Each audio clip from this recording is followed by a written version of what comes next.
નમસ્કાર. નમસ્કાર. આપણે સાસણગીરમાં ફરવા લાયક કેટલા સ્થળ છે? સાસણગીર ફરવા લાયક તમારે 6 થી 7 સ્થળ છે. એક તો આપણે ગીર જંગલ સફારી, હા. એક આપણે દેવળિયા પાર્ક, એક આપણે રેણેશ્વર, હા. એક આપણે આ કંકાઈ બાણેર મંદિર. સફારીનું પહોંચ ક્યાં છે? આપણે બુકિંગ ક્યાંથી કરી શકીએ? બુકિંગ હું તો અત્યારે હોટલમાં જોબ કરું. હા. અહીંથી અમારે 50 મીટર છે ને થોડું દૂર છે. એટલે સિંહસદ. હા, સીસી.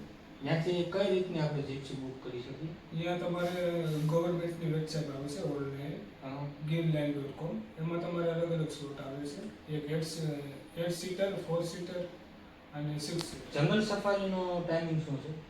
એમાં અલગ અલગ સ્લોટ આવે છે. એક આપણે 6 થી 9 નો આવે, હા. ને એક 9 થી 12 નો આવે, ને એક આપણે 4 થી 7 નો આવે સ્લોટ. હા. કેટલી કલાકની આખી રનિંગ હોય છે? અમારે અહીંયા 3 કલાકની આપે છે સફારી. જંગલ સફારી.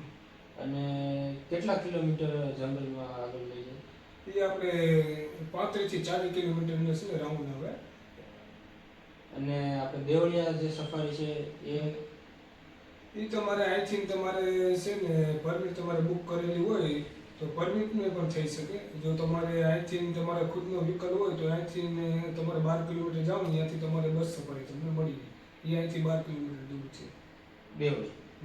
અને જે આપણે હરણેશ્વર મંદિર છે એ અહીંથી કેટલું છે? એ અહીંથી 1 થી 1.5 કિલોમીટર જેવું થાય. હરણેશ્વર મંદિર. અને આપણે જે કનકાઈ માનું મંદિર છે એ અહીંથી કેટલું દૂર છે? એ અહીંથી આપણે 45 કિલોમીટર જેવું થાય. એ આપણે પૂરો જંગલનો જ આવે એમાં ફીલિંગ પૂરી. જંગલ. જંગલ. અને આપણે ખુદનું જો પ્રાઇવેટ વાહન હોય તો શું આપણે કનકાઈ માતાએ લઈને જઈ શકીએ ફેમિલીની સાથે? હા, તમે લોકો જઈ શકો તમારું ખુદ. પણ ગાડી થોડીક છે ને ઊંચી હોય. ત્યાં શું છે રસ્તો થોડોક ઓલો છે ને ખરાબ જેવો છે એટલે. હા.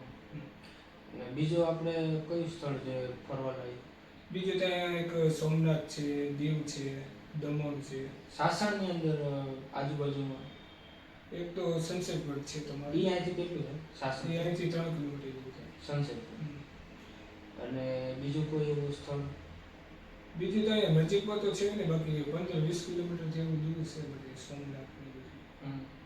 ને આપણે જે પ્રાઇડ બીચ નોટિસ સાસણગીર હોટલ છે ત્યાંથી આપણે સિંહ સદનનું કેટલું થાય? અહીંથી આપણે 50 મીટર થાય. Walking distance. Thank you. ઠીક છે.